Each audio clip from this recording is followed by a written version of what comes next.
సిలువ మార్గము అన్న అంశాన్ని మనం ఈరోజు మరి ఒక 100% హ్యూమన్ మనిషి బాధలో దేవుని ప్రేమని ఎలా వెల్లడి చేస్తాడో ఈ అంశంలో మనం నేర్చుకోబోతున్నాము. మరి సిస్టర్ గారు చదివారు. మరి ఒకసారి మనం వాక్య ధ్యానంలోకి వెళ్ళే ముందు ఒక విషయాన్ని మనల్ని మనము అసలు సిలువ మార్గం అంటే ఏమిటి, సిలువ మార్గాన్ని మనం ఎందుకు ఎంచుకోవాలి. ఈరోజు మనం ధ్యానం చేసేది ఒక చరిత్ర సంఘటన కాదు, ఇది ఒక జస్ట్ సంఘటన కాదు. లోకులకి ఇదొక చరిత్ర సంఘటన.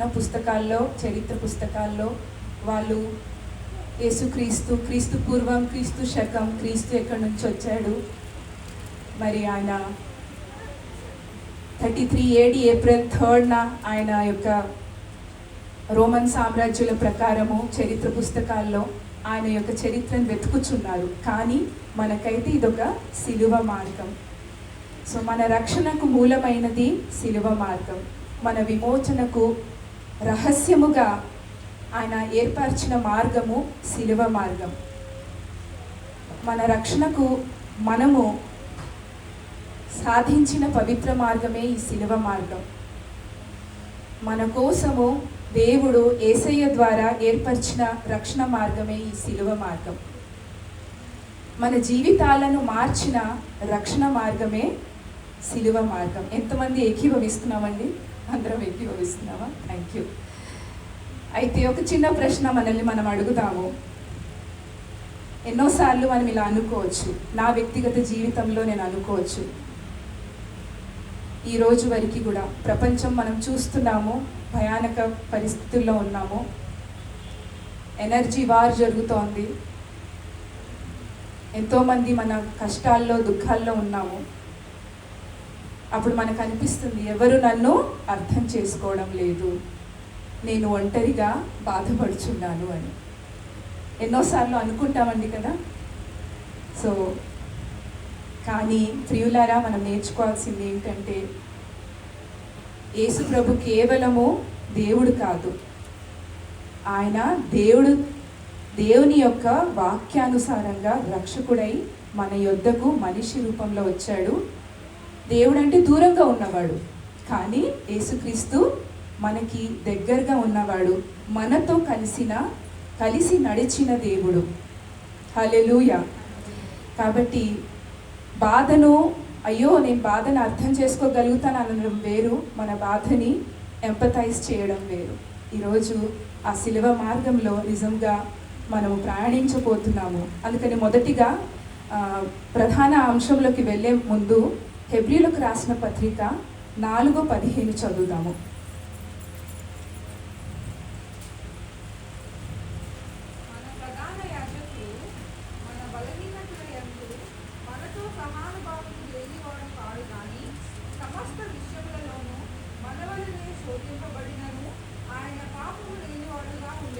Thank you sister. నిజంగా మన ప్రధాన యాజకుడు కదా.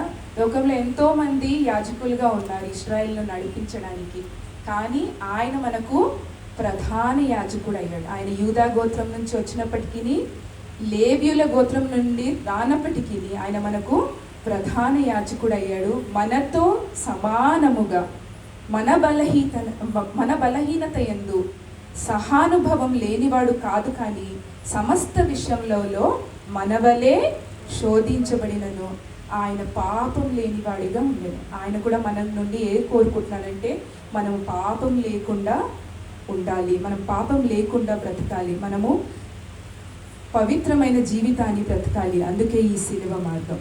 ఇప్పుడు మనం ప్రధాన అంశం పఠనంలోకి వెళ్దామండి. మత్తయి సువార్త 27వ అధ్యాయము 31వ వచనం నుండి 34వ వచనం వరకు.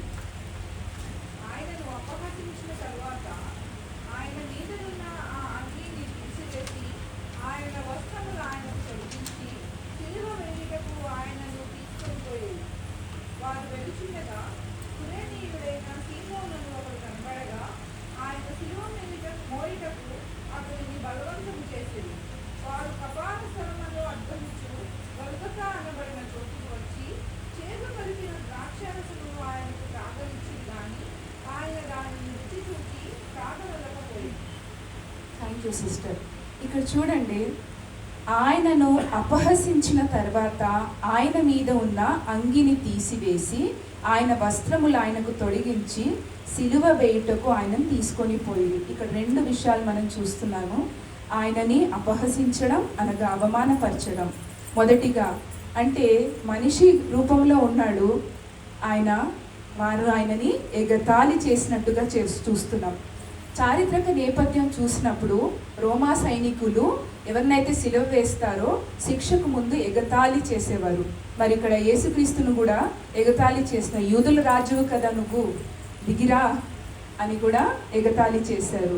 ఆయన రాజుగా నటిస్తూ ఎగతాళి చేశారు. ముళ్ళ కిరీటము ధరించినట్టు మనం చూస్తున్నాం. మరి మనం వాక్య రిఫరెన్స్గా చూసినట్లయితే లేఖనములు నెరవేరునట్లు ఆయన ఏం చెప్పాడు? యెషయా 53:3 మనం చూసినట్లయితే, యెషయా గ్రంథము 53:3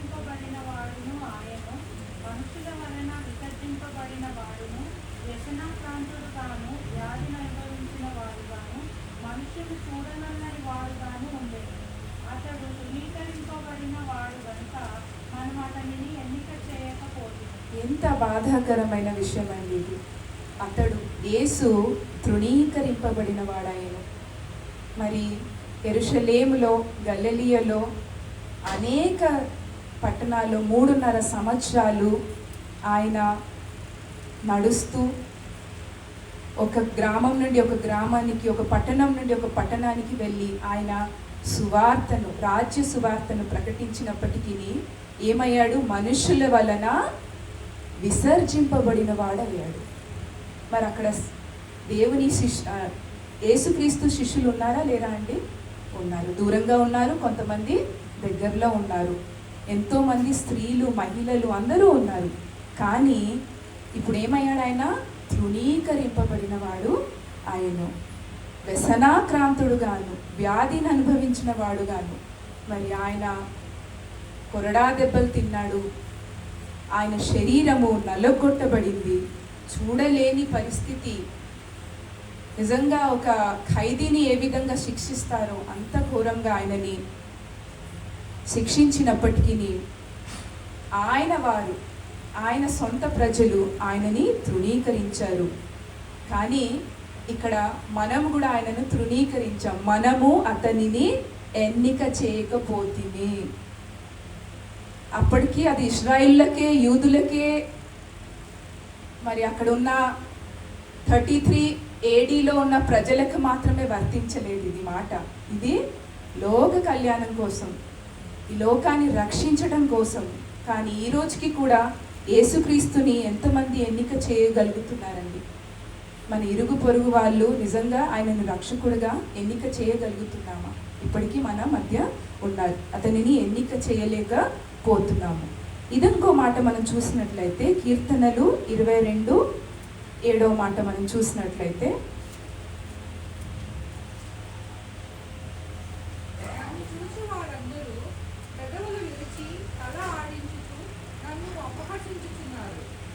చూడండి ఈ వచనము కీర్తనలు, దావీదు కీర్తన, యెషయా 53:3 మరి లేఖనాలు నెరవేరినట్లు మనం చూస్తున్నాము. నన్ను చూచువారందరూ పెదవులు విరిచి తల ఆడించుచు నన్ను అపహసించుచున్నారు కదా. ఎలా అపహసించుచున్నారంటే ఆయన మాటలే ఆయనకు గుర్తుకు చేసి, నువ్వు 3 రోజుల్లో దేవాలయాన్ని పడగొట్టి మళ్ళీ నిలబెడతావా? నువ్వు యూదుల రాజువా? నువ్వు అసలు దేవుని కుమారుడువా? ఇలా ఆయనని అపహసించినట్టు మనం చూస్తున్నాం. కానీ ఆయన మనకి ఒక నిరీక్షణ ఇస్తున్నాడు. ఆయన మనకు ఒక మంచి గుణాన్ని నేర్పిస్తున్నాడు. రోమిలకు రాసిన పత్రిక 12:21 మనం చూస్తే,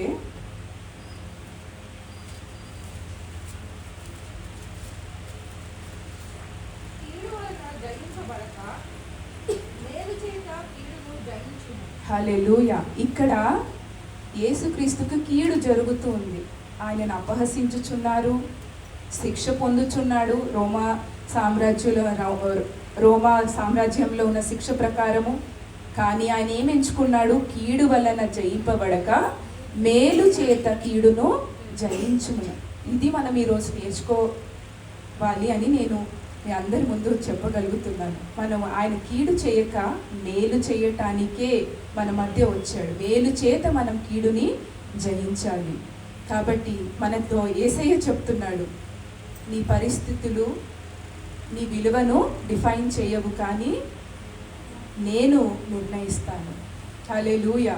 మరి యోసేపు ఎలాంటి భయంకరమైన పరిస్థితిలో ఉన్నాడో మనందరికీ తెలుసు. ఈరోజు యోసేపు గురించి మనం చర్చించట్లేదు, కానీ యోసేపు మరి అడల్టరీ అనే ఒఫెన్స్లో ఉన్నప్పుడు మరి దేవుడు ఆయనని హెచ్చించాడు కదా. మరి మన జీవితాల్లో కూడా మనం ఎన్నోసార్లు మన జీవితాల్లో అవమానం వస్తూ ఉంటుంది, కానీ మనం యేసయ్య వైపు, శిలువ మార్గం వైపు చూసినప్పుడు మనం ఏం నేర్చుకుంటామంటే, కీడు వలన జయింపబడక మేలు చేత మనం కీడుని జయించాలి. మరి ఇక్కడ ఆయన లోకమును జయించినట్టుగా మొదటి మెట్టులో మనము చూచుచున్నాము. రెండవ మాట 27:32 మాట ఇక్కడ మనం చూస్తున్నాం. వారు వెళ్ళుచుండగా కురేనీయుడైన సీమోనను ఒకడు కనపడగా ఆయన సిలువ మోయుటకు అతనిని బలవంతము చేసిరి. మరి ఎవరి కురేనీయుడైన సీమోను అక్కడ కనబడ్డాడంట. మరి అక్కడ కింద ఒక మాట ఉంది, ఏమని అంటే, చారిత్రకంగా మనం చూసినట్లయితే ఇది ఉత్తరాఫ్రికా ప్రాంతంలో ఉన్నది. ఆయన యాత్రకు వచ్చిన యాజకుడు కురేన్యుడైన సీమోను. మరి ఆయన గురించి మనము మార్కు, లూకాలో కూడా మనం చూడొచ్చు కదా. ఈ కురేన్యుడైన మార్కు సువార్త 15వ అధ్యాయము 21వ వచనము మనం చూద్దాం.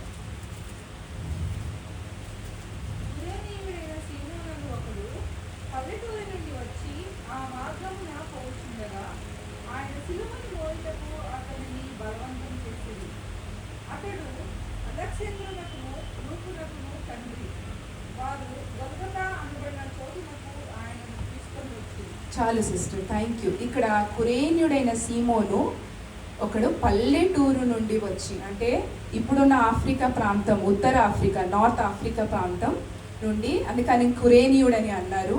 ఆ మార్గమున పోవుచుండగా సో ఆయన సిలువను మోయుటకు బలవంతము చేసిరి. ఇంకొక మాట మనం చూసినట్లయితే లూకా సువార్త 23వ అధ్యాయం 26వ వచనం.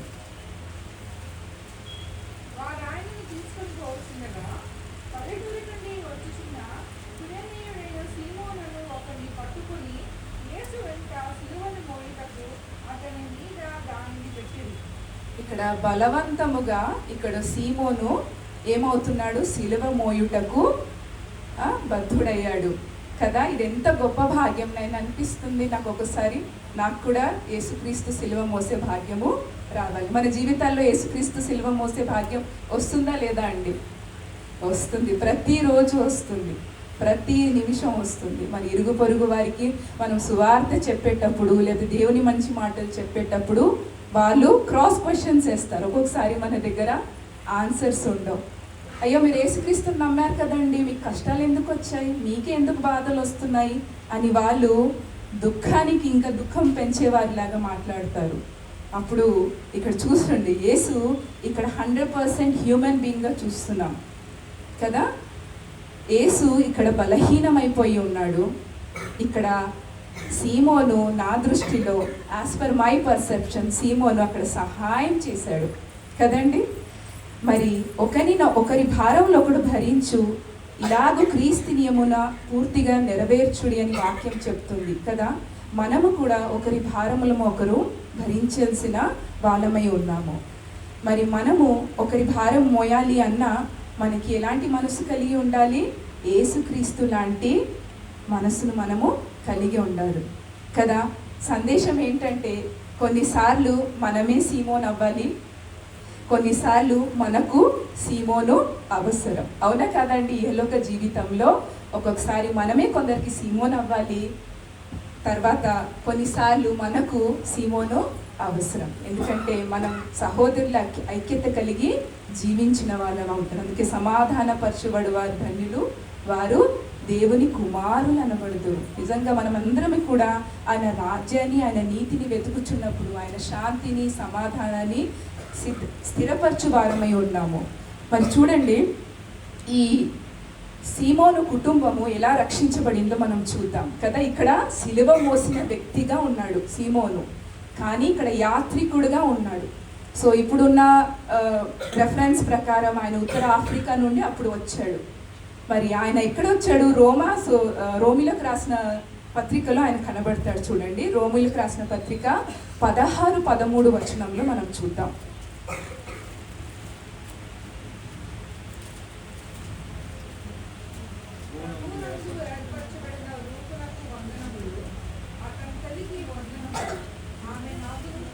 హల్లెలూయా. ఇక్కడ పౌలు చెప్తున్నాడు చూడండి, ప్రభువునందు ఏర్పరచబడిన రూపునకు వందనాలు. ఈ రూపు కుమారుడు ఎవరంట? ఈ రూపు ఎవరంట? సీమోని యొక్క కుమారుడు కదా. అతని తల్లికి వందనలు, ఆమె నాకును తల్లి. ఇక్కడ సీమోను కుటుంబము ఈ రోమా సువార్త అంటే ఇప్పుడు యోహాను సువార్తల వరకు మనకి సువార్తలు యేసుక్రీస్తు యొక్క ప్రయాణం కదా. అపోస్తుల కార్యములు, రోమిలకు రాసిన పత్రికలో మరి ఇక్కడ సీమోను కుటుంబము విశ్వాసంలో ఆశీర్వాదం పొందినట్టు మరి ఇక్కడ పౌలు చెప్తున్నాడు కదా, ప్రభువునందు ఏర్పరచబడ్డారంట. ఎప్పుడు ఏర్పరచబడ్డాడు సీమోన్? ఇక్కడ మొట్టమొదటి సిలువ మోయుట చేత అక్కడే ఆయన ఏర్పరచబడ్డాడు. హల్లెలూయా. నిజంగా అక్కడ మనము సిలువలో ప్రయాణం చేసిన యేసుకి ఒకరు కుడి పక్కన దొంగ, అక్కడ ఏమయ్యాడండి? రక్షించబడ్డాడు, దృష్టించబడ్డాడు యేసు చేత. ఇక్కడ సిలువ కంటే ముందు సీమోను కదా, కురేనుడైన సీమోనే కాకుండా తన కుటుంబం కూడా విశ్వాసంలో నడిపించబడిందని మరి రోమిలకు రాసిన పత్రికలో వాళ్ళ యొక్క కుటుంబాన్ని మనం చూస్తున్నాం. అక్కడ ఒక యాత్రికుడిని చూసాము, ఇక్కడ ఒక కుటుంబము రక్షించబడిందని చూస్తున్నాము. నిజంగా మనం ఎంతమందిని రక్షణలోకి నడిపిస్తున్నాం? ఈ సంవత్సరం 2026 సంవత్సరంలో ఎంతమందిని దేవుని విశ్వాసంలో, వాక్యంలో మనం నడిపిస్తున్నాం అనేది చాలా ముఖ్యమైన విషయం అండి. సో మనం సిలువ మార్గం చూస్తున్నాం కదా, సిలువ మార్గంలో మనం నడుస్తూ ఎంతమందిని మరి యేసుక్రీస్తు వారు ఆ చనిపోయే యాత్రలో అంటే ఆ సిలువ ప్రయాణంలో తర్వాత ఆ పస్కా సమయంలో మరి అక్కడ ఎంతోమందిని అసలు తెలియని వారు, వీరు ఒకరు యాత్రికుడు, ఒక దొంగ, ఎప్పుడు కూడా యేసుక్రీస్తుతో ప్రయాణము చేయలేదు. 3.5 సంవత్సరాలు ప్రయాణం చేసిన శిష్యులు అక్కడ లేరు. కానీ ఇక్కడ అన్యులు అనొచ్చు, ఆర్ స్ట్రేంజర్స్ అనొచ్చు. మరి ఇక్కడ రక్షింపబడినట్టు మనము చూస్తున్నాము. 3వ మాటగా గొల్గొతా, మత్తయి సువార్త 27:33 వచనము. మనం ముందుకు సాగుదాం.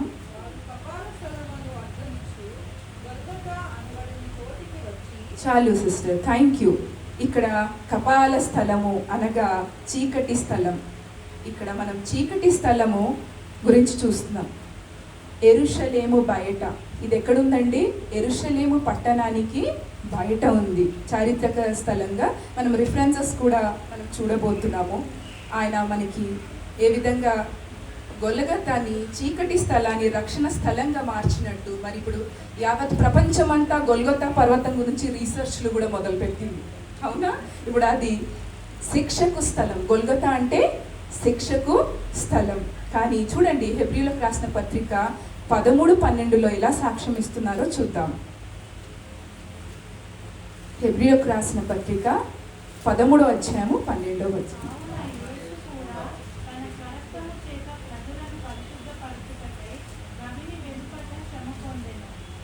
కదండి, ఇక్కడ చూడండి మరి హెబ్రీయులకు మరి పౌలు ఏం చెప్తున్నాడు? కావున యేసు కూడా తన స్వరక్తము చేత ప్రజలను పరిశుద్ధపరచుటకై గవిని వెలుపట అంటే పట్టణపు యొక్క వెలుపట ఆయన శ్రమ పొందెను.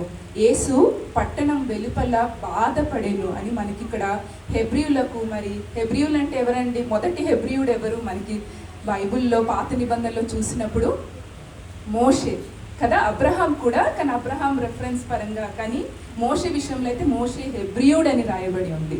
మరి ఇక్కడ హెబ్రీయులు చాలా దేవునికి దూరంగా ఉన్నట్టు మనం చూస్తాము. మరి హెబ్రీయులు మరి పౌలు చేత ఒక సాక్ష్యాన్ని పొందుచున్నారు.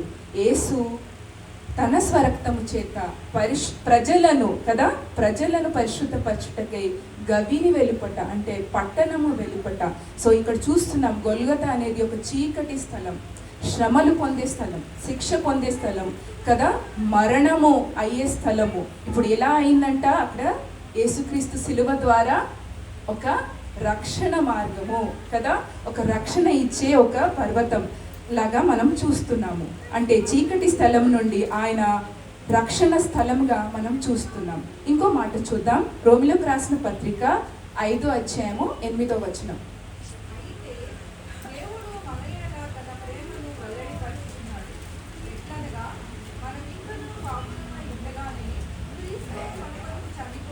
హల్లెలూయా. నిజంగా దేవుడు మన ఎడల తన ప్రేమను ఎలా వెల్లడిపరిచాడు?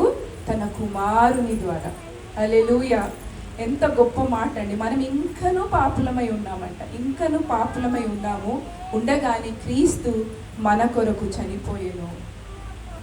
ఈ మాట చదువుతుంటే అప్పుడెప్పుడో చనిపోయాడు కదా, 2500 సంవత్సరాల ముందు. మరి ఇప్పటి వారికి వర్తిస్తుందా అంటే, ఇది సకల మానవాళికి భూమి యొక్క ఎక్స్పైరీ డేట్ వరకు వర్తిస్తుంది. ఎంతమంది నమ్ముతున్నామండి? చాలా అసలు ఇవన్నీ కూడా దేవుని రాజ్యంలోని మర్మాలు మనకి కొన్ని అర్థం కావు. అందుకని సిల్వను గూర్చిన వార్త ఏమై ఉంది? మనకు వెర్రితనముగా ఉన్నది, కానీ రక్షించబడి వారికి అది దేవుని శక్తి అయి ఉన్నది. మరి దేవుని శక్తిని పొందుకోవాలి అంటే ఆయన ప్రేమను ఆయన వెల్లడిపరిచాడు. అందుకే దేవుడు లోకమును ఎంతో ప్రేమించెను, కాగా తన అద్వితీయ కుమారుని మన కొరకు కదా, ఆయన మన కొరకు ఆయన ప్రేమను వెల్లడి. అందుకే ఆయన మనల్ని ప్రేమించాడు ముందు, మనం ఆయనను ప్రేమించలేదు. ఆయన మనల్ని ముందు కానీ ఎలా ప్రేమించాడు? మనం పాపులమై ఉండంగానే, మన పరిస్థితిని చూడలేదు కదా, నేను పాపినని చూడలేదు, నా పరిస్థితి ఏంటో చూడలేదు, కానీ క్రీస్తు నీ కొరకు నా కొరకు చనిపోయాడు అని చెప్తున్నాడు. కానీ ఆయన మనల్ని మరలా ఒక నిరీక్షణ ఇస్తున్నాడు కదా. ఏమని అంటే, రోమీలకు రాసిన పత్రిక 8:28 చూద్దాం.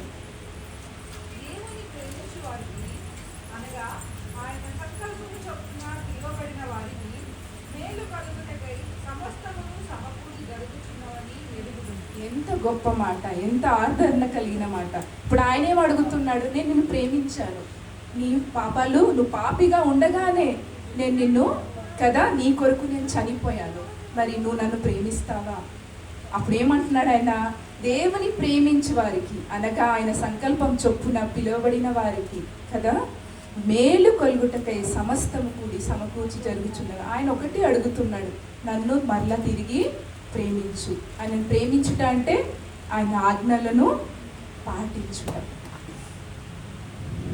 ప్రేమించుట అంటే కేవలం ఐ లవ్ యూ చెప్పడం కాదు, కానీ ప్రేమకు నిర్వచనం ఆయన ఎలా ఇచ్చాడు? ఆయన ప్రాణాన్ని మన కొరకు ఇచ్చాడు. కాబట్టి మనం ఇక్కడ చూస్తున్నాం, దేవుడు చీకటిని కూడా ఆశీర్వాదంగా మార్చగలడు. నేను ఏ పరిస్థితిలో ఉన్నా, నేను ఎలాంటి ఘోర పాపినైనా, నేను ఎలాంటి భయంకరమైన స్థితిలో ఉన్నా, ఆయన రెప్పపాటున నాకు రక్షణ ఇవ్వబోతున్నాడు, దొంగకిచ్చినట్టు కదా. కేవలం నమ్మడమే ఆలస్యం, ప్రేమించడమే ఆలస్యం. ప్రేమించడం చాలా ఈజీ పని, చాలామంది అది కాంప్లికేట్ చేస్తున్నాం. ఎందుకంటే ప్రేమలో స్వార్థం ఉంది కాబట్టి, ఎక్స్పెక్టేషన్స్ ఉన్నాయి కాబట్టి, ఇది చేస్తేనే నిన్ను ప్రేమిస్తాను అంటున్నాం. Including with our parents. అమ్మా, నువ్వు నాకు ఇది ఇస్తే నువ్వు నన్ను ఎక్కువ ప్రేమించినట్టు. సో చాలామంది క్వశ్చన్స్ అడుగుతారు, మీరు నాన్నని ఎక్కువ ప్రేమిస్తున్నావా, అమ్మని ఎక్కువ ప్రేమిస్తా? అసలు క్వశ్చనే రాంగ్ అండి. ప్రేమ ఎక్కువ తక్కువ ఏముండదు. అలా పిల్లలు పెరుగుతున్నారు, అలాంటి సొసైటీలో మనము పెరుగుతున్నాం. నాన్న ఒక వస్తువు కొనిస్తాడు, ప్రేమ. అమ్మ ఏం కొనివ్వదు, ఎప్పుడు రిస్ట్రిక్షన్ పెడుతుంది. అమ్మ ఎప్పుడు ఎవరికి నచ్చదు, కానీ ఉదయం నుంచి రాత్రి వరకు కష్టపడేది, మీ ప్లేట్లో ఫస్ట్ భోజనం అందేది అమ్మ దగ్గర నుండే. కానీ అమ్మ నచ్చదు, నాన్న నచ్చుతాడు. ఎందుకంటే బయట మెటీరియల్స్ థింగ్ ఫస్ట్ నీ చేతికి వస్తుంది. సైకిల్ కావాలన్నా, బండి కావాలన్నా, ఏది కావాలన్నా. కానీ మన దేవుడు అలా కాదు. నువ్వు పాపివైనా సరే కదా, ఎంత గొప్ప మాట అండి. అందుకే దేవుని ప్రేమించే వారికి ఆయన ఒక్కటే అడుగుతున్నాడు, ఒకటే qualification, love me because I already loved you. You were in a sin. Even though I loved you, not only loved you, but I sacrificed my life. హల్లెలూయా. దేవుడు చీకటిని కూడా ఆశీర్వాదంగా మార్చగలడు. ఇప్పుడు మనం 34 చివరి వచనం చూద్దామండి.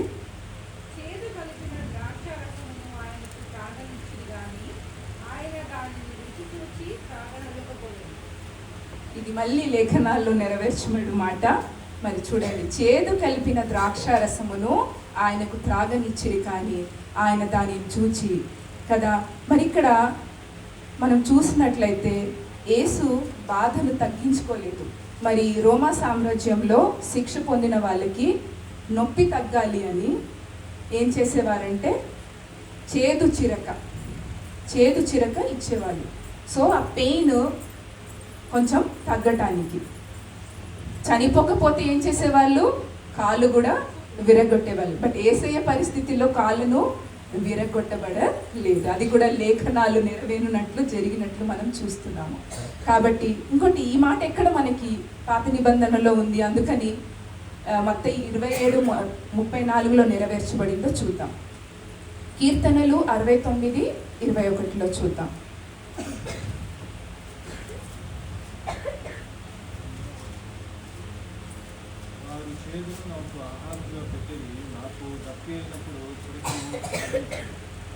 హల్లెలూయా. వారు చేదును నాకు ఆహారముగా పెట్టిరి కదా. దావీదు సమయంలో అసలు యేసుక్రీస్తు యొక్క మాట ఇక్కడ చెప్పబడుతుంది. వారు చేదును నాకు ఆహారముగా పెట్టిరి. కీర్తనలు సమయంలో, మరి కీర్తనలు ఎంతోమంది రాశారు, కానీ ఎక్కువగా మనం దావీదుని మనం ఎక్కువగా స్మరించుకుంటాము. ఎక్కువసార్లు దావీదే రాశాడని అనుకుంటాము. కానీ కొన్ని కీర్తనలు చాలామంది వేరే వాళ్ళు కూడా, మోషే రాశాడు, ఆసాపు రాశాడు కదా. సో ఇక్కడ మనం చూసినట్లయితే ఆయన ఏమంటున్నాడు, చేదును నాకు ఆహారంగా పెట్టిరి, నాకు దప్పి అయినప్పుడు చిరకను. ఇక్కడ వెనిగర్ చాలా చేదు ఉంటుందండి. వెనిగర్ ఏం చేస్తుందంటే మనం పడుతున్న బాధని కొంచెము తగ్గిస్తుంది, ఆ టైంకి అప్పటికి రిలీఫ్ని ఇస్తుంది. కాబట్టి అందుకని ఇదొక డార్క్ రిలీఫ్ వెనిగర్ అని అంటారనమాట. అందుకని యెషయా 53:5 కూడా మనం చూస్తే, మన అతిక్రమములను బట్టి అతడు గాయపరచబడెను, మన దోషములను బట్టి నలుగగొట్టబడెను, మన సమాధానార్థమైన శిక్ష అతని మీద పడెను, అతడు పొందిన దెబ్బల చేత మనకు స్వస్థత కలుగుచున్నది. నిజంగా మన అతిక్రమములు, మన దోషములు, మనకు పడాల్సిన శిక్ష, మనం పొందుకోవాల్సిన దెబ్బలన్నీ కూడా యేసయ్య తను తీసుకున్నాడు. What a great sacrifice. ఎవరు కూడా చేయలేని సాక్రిఫైస్ ఆయన చేశాడు.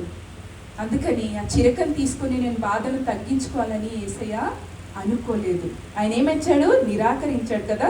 త్రాగనొల్లకపోయాను, నాకు వద్దు అనేసి ఆయన మరి అక్కడ త్రాగలేదు అని మనం చూస్తున్నాం.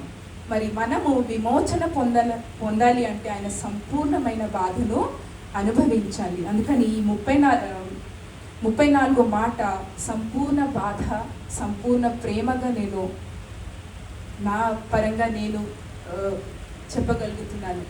బాధ, ప్రేమ. ప్రేమించే వాళ్ళే బాధను తీసుకోగలరు. ఉదాహరణకి మన కన్న తల్లి 9 months భారము మోస్తూ but utmost pain, labour pain కదా. ఎన్ని ఎముకలు, బయాలజీ వాళ్ళకి తెలుసు, ఎన్ని ఎముకలు ఆ టైంలో ఏమవుతాయండి, కంప్లీట్గా స్థానం కూడా మారిపోతుంది. అంత పెయిన్ మనము ఒక మదర్ని అడిగితేనే మనకు తెలుస్తుంది. మరి ఆయన మాత్రం ఆయన బాధను మనం చూసినట్లయితే అతిక్రమ క్రియలను బట్టి ఆయన ఏమయ్యాడంట, గాయపరచబడెను, మన దోషములను బట్టి ఆయన నలుగగొట్టబడెను, ఆయన మనకు పడాల్సిన శిక్ష ఆయన మీద పడెను. కానీ అతడు పొందిన దెబ్బల చేత మనకేం కలుగుచున్నది, స్వస్థత కలుగుచున్నది. హృదయంలో స్వస్థత, శారీరకమైన స్వస్థత ఉంది, కొంత మెడిసిన్ ఉంది, కొంత రిలీఫ్ ఉంది. కానీ పాపికి స్వస్థత, భయంకరమైన ఆలోచనలకు స్వస్థత, తలంపులకు స్వస్థత, పనికిరాని నడకకు స్వస్థత, చేతులతో చేసిన ప్రతి పాపానికి స్వస్థత. ఆయన రక్తము, ఆయన శరీరము, మరి ఆయన రక్తము పూర్తిగా చిందించబడింది, ఆయన శరీరం పూర్తిగా నలగొట్టబడింది. మనకు సంపూర్ణమైన విమోచనము కావాలి కాబట్టి ఆయన ఆ బాధను తీసుకున్నట్టుగా మనము చూస్తున్నాము. సో ప్రియులారా, మనం అందరము కూడా ఈరోజు సిలువ మార్గము, నిజంగా మన జీవితాల్లో సిలువ మార్గము ఉందా లేదా? అదే సిలువ మార్గాన్ని మనం కూడా వెంబడించాలి. అందుకే పౌలు అంటాడు కదా, నేను క్రీస్తును వెంబడిస్తున్నాను, మీరు నన్ను వెంబడించండి అంటున్నాడు. సో ఈరోజు సిలువ ఏమైంది? ఒక విగ్రహారాధనలాగా అయిపోయిందండి. కానీ సిలువ పైన యేసును చూడడం మానేసి సిలువను గుర్తుగా పెట్టుకుంటున్నారు. కొంతవరకు పెట్టుకోవడంలో తప్పేమీ లేదు, కానీ సిలువ పైన యేసయ్య మనకు ఆయన చేసిన త్యాగము కదా. ఆయన అంటున్నాడు, నీ బాధ నాకు తెలుసు, నీ కన్నీళ్ళు నాకు కనిపిస్తున్నాయి, అందుకే నేను 2500 సంవత్సరాల క్రితమే నీ కన్నీళ్లు తుడవటానికి, నీ యొక్క బాధను తగ్గించడానికి నేను ఒక రాజ్యమును, నీతి రాజ్యమును స్థాపించబోచున్నాను. ఆ రాజ్యానికి పునాది ఏంటండి? ఈ సిలువ మార్గం. హల్లెలూయా. సిలువ మార్గమే లేకపోతే, సిలువే లేకపోతే ఈరోజు మనం అందరము కూడా ఈరోజు ఇలా సిలువ ధ్యానము చేసేవాళ్ళం కాదు. కాబట్టి ఆయన అంటున్నాడు చివరిగా, మత్తయి సువార్త 11వ అధ్యాయము 28వ వచనం చెప్తున్నాడు,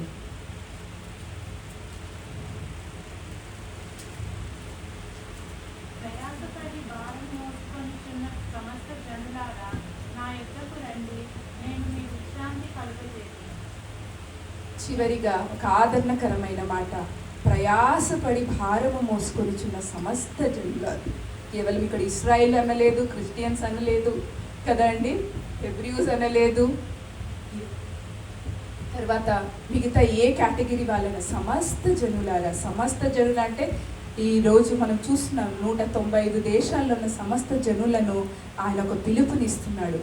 మీరు ప్రయాసపడుచున్నారు, భారమును మోచున్నారు, బాధను మోచున్నారు కదా, ఎన్నో కష్టాల్లో ఉన్నారు, కానీ నేను మాత్రమే మీకు విశ్రాంతిని కలుగచేయగలను. కాబట్టి ఈరోజు నీకు ఎటువంటి సిలువ ఉన్నా, నీ జీవితంలో ఎటువంటి సిలువ ఉన్నా, నా జీవితంలో ఎటువంటి సిలువ ఉన్నా కూడా మనము ఆయనకి కనుక, ఆయన సిలువ దగ్గరికి మనం వెళ్తే, మన జీవితాన్ని ఆయనకు అర్పిస్తే, మనం నిజంగా ఒక ఆత్మీయంగా ఎదగగలిగిన వాళ్ళం అవుతున్నాం. ఈ లోకంలో బహుశా తాత్కాలికంగా మనము ఈ లోకాన్ని విడిచిపెట్టడానికి మరణం అనేది ఉంది, కానీ నిత్య జీవాన్ని పొందటకు మనం సిలువను ధరించుకున్న వాళ్ళమై ఉన్నాం.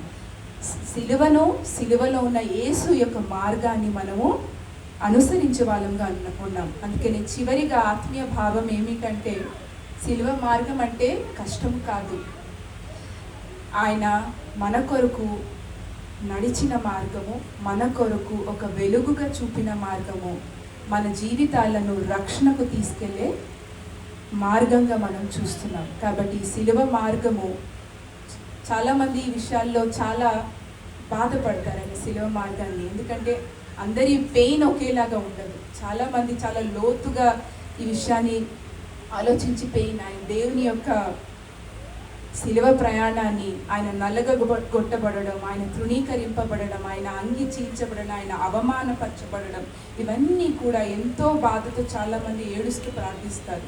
ముఖ్యంగా స్త్రీలు మహిళలు ఎక్కువగా బాధను, అంటే మగవాళ్ళు వాళ్ళ కన్నీళ్ళని చూపెట్టలేరు కదా, ఎక్కువ ఎక్స్ప్రెసివ్ ఉండరు, బట్ మహిళలు ఎక్కువగా ఎక్స్ప్రెసివ్గా ఉంటారు కాబట్టి వాళ్ళ యొక్క బాధను చూస్తారు. నిజంగానే ఆయన పడిన బాధ మనం కనుక అనుభవంలోకి వస్తే మన జీవితాల్లో కూడా వచ్చే కష్టాలు, బాధలు, కానీ ఇవన్నిటికంటే ఆయన అన్నాడు, మొదట నా రాజ్యమును, నా నీతిని వెతుకుడి.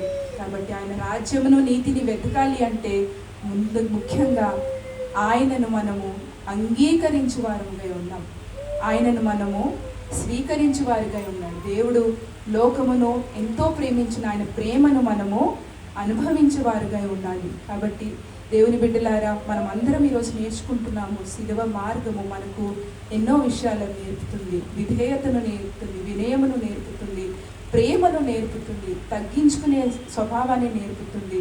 మరి యేసుక్రీస్తు వదకు తేబడు గొర్రె పిల్ల వల్లే మౌనం వహించి మరి ఆ శిలువ త్యాగాన్ని మనం చేస్తున్నాము కదా. మరి ఆయన రాజులకు రాజు కదా, సైన్యములకు అధిపతి, యెహోవా యొక్క సుకుమారుడు కదా, పుత్రుడు.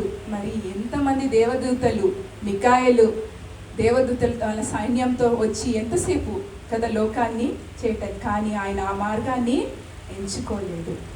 అందుకే ఆయన అవమానపరచబడ్డాడు. నువ్వు దేవుడి కుమారుడు అంట కదా, దిగిరా అన్నారు. కానీ కుడిపక్క దొంగ ఇప్పుడు ఏం విన్నాడు? ఆయన హృదయం కదిలింది. మనకిది ఈ శిక్షకు మనము పాత్రులమే, కానీ ఆయనను చూస్తుంటే ఏ పాపము చేయలేదు. మరి పిలాతో ఆల్రెడీ డిక్లేర్ కూడా చేసి ఈయనలో ఏ పాపము లేదు, ఈయనలో ఏ దోషము కనబడలేదు అన్నాడు. అయినా కూడా అక్కడ ప్రజలు చేయలేదు. ప్యాషన్ ఆఫ్ క్రైస్ట్లో మనం చూస్తే మరి యేసుక్రీస్తుకు బదులుగా ఎవరు విడిపింపబడ్డాడు? బరబ్బా. మరి అక్కడ ఒక చిన్న సీన్ మరి అక్కడ చారిత్రకంగా అలా క్రియేట్ చేశారేమో. యేసుక్రీస్తును లోపలికి తీసుకెళ్తున్నప్పుడు బరబ్బాని ముందుకు తీసుకొస్తాడు, అంటే బయటికి విడిపిస్తున్నప్పుడు బరబ్బా ఒక్క చూపు యేసుక్రీస్తుని చూస్తాడు. That was very painful. ఎప్పుడైనా మీరు చూడండి, అంటే ఒక పాపి మారడానికి అదొక సమయము, అదొక చిన్న ఆ యొక్క సందర్భం మనం చూసినట్టే. నిజంగా యేసుక్రీస్తు పాపి వైపు అలా చూస్తున్నాడేమో, మారు బిడ్డ, ఈ రోజైనా నువ్వు మారకపోతే ఎలా అని. మరి బరబ్బా చరిత్రలో ఆయన పుస్తకాల్లో ఎక్కడ లేడు, కానీ నాకు అనిపించింది బరబ్బా ఆయన చూసేటప్పుడు ఆయన పొందిన దెబ్బలు, ముళ్ళ కిరీటము, ఆయన చినిగిన అంగి, ఇవన్నీ చూసినప్పుడు బరబ్బకు ఒక్క క్షణం అని అనిపించింది, నాకు బదులుగా ఈరోజు ఈయన శిక్ష పొందుతున్నాడు. మరి బరబ్బ స్థానంలో నేను ఉన్నాను, బరబ్బ స్థానంలో నువ్వు ఉండి అలాగే ఆలోచిస్తున్నావా? ఇంకనూ మనలో బలహీనతలు ఉన్నాయి, ఇంకనూ మనలో ఎన్నో విషయాల్లో మనం పడిపోయిన వాళ్ళంగా ఉన్నాము. కానీ మనం రక్షణలోకి రావాలంటే ఆయన ఒక్కటే పిలిపిస్తున్నాడు, నాలాగా పవిత్రముగా పరిశుద్ధముగా బ్రతకాలి అయినా అని ఆయన పిలుపునిస్తున్నాడు. కాబట్టి ఈ రోజుకి సమయం ఉంది. ప్రియ నేస్తమా, ఈరోజు కూడా మనము ఆయన శిలువ వైపు యేసుక్రీస్తు ఆయన మరి వేలాడబడి ఉన్నాడు కదా. చూడుము ఈ క్షణమే కల్వరిని కదా, ప్రేమ ప్రభువు మనకు నిలిచుండేది. ఎంత గొప్ప మాట అండి. అందుకు చిన్న విషయం నాకు గుర్తొస్తుంది. నా బలహీనత ఎందు నా సిలువను మోస్తూ, తర్వాత ఏముందో చిన్న పాట ఉంది కదండి, నా బలహీనత ఎందు నా సిలువను మోస్తూ నిన్ను పోలి నేను నడిచేదను, వెనకున్నవి మరచి ముందున్న వాటికై సహనముతో పరుగెత్తెదన్, ఉన్నత పిలుపునకు కలుగు బహుమానము, ఉన్నత పిలుపునకు కలుగు బహుమానము నేను పొందాలని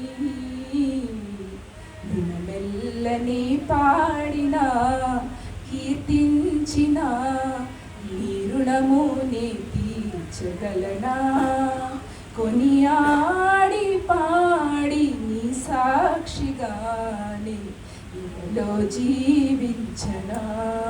ఎంతో గొప్ప మాట అండి, చాలా కదా. ఆయన రుణాన్ని మనం ఎవ్వరము తీర్చలేము, కానీ ఆయనను ప్రేమించేవారుగా ఉన్నాం. ప్రేమించడం అంటే ఆయన ఇచ్చిన ఆజ్ఞలను మనము పాటించేవారిగా, అనుసరించేవారిగా, అనుకరించేవారిగా, ఆయనను వెంబడించేవారిగా ఉన్నప్పుడు ఆయన మనల్ని ఆ శిలువ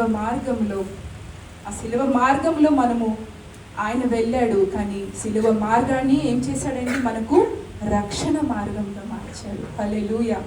మరి సమయం ఇచ్చిన మీ అందరికీ కూడా నా యొక్క కృతజ్ఞతలు. దేవునికి మహిమ కలుగుగాక. వైరాగ్యం బట్టి వందనాలు.